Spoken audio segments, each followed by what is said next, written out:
We're late, fused Edward. Where is Thomas? He doesn't usually make us wait.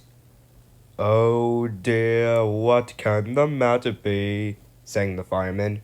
Johnny's so long at. Never mind about Johnny, laughed the driver. Just you climb on the cab and look for Thomas. Can you see him? No. The guard looked at his watch. 10 minutes late, he said to the driver. We can't wait here all day. Look again, Sid, said the driver, just in case. The fireman got to his feet. Can you see him? No, he answered. There's Bertie bus in a tearing hurry. No need to bother with him, though. Likely he's on a coach tour or something. He clambered down. Right away, Charlie, said the guard, and Edward puffed off. Stop! Stop! Wailed Bertie, roaring into the yard. But it was no good. Edward's last coach had disappeared into the tunnel.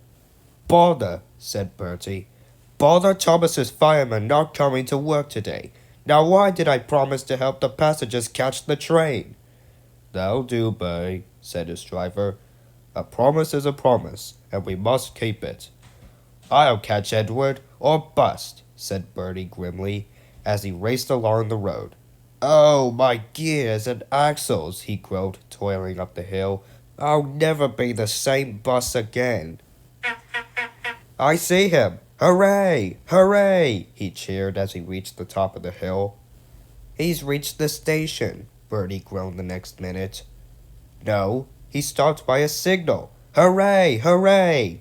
And he tore down the hill, his brakes squealing at the corners, his passengers bounced like balls in a bucket. Well done, Bertie, they shouted. Go it! Go it!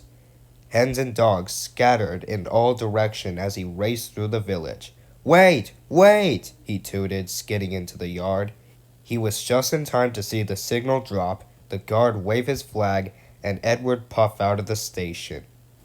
His passengers rushed to the platform, but it was no good, and they came bustling back. I'm sorry, said Bertie unhappily. Never mind, Bertie, they said. After him, quickly. Third time lucky, you know. Do you think we'll catch him at the next station, driver? There's a good chance, he answered. Our road keeps close to the line, and we can climb hills better than Edward. He thought for a minute. I'll just make sure. He then spoke to the passengers, while the passengers waited impatiently in the bus. The hill is too steep! The hill is too steep! Grumbled the coaches, as Edward snorted in front. They reached the top at last, and ran smoothly into the station.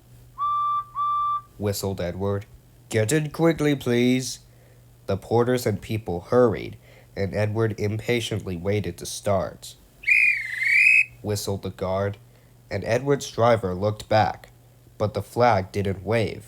There was a distance, and the station master, running across, snatched the green flag out of the guard's hand. Then everything seemed to happen at once. Bellowed Bertie. His passengers poured onto the platform and scrambled into the train.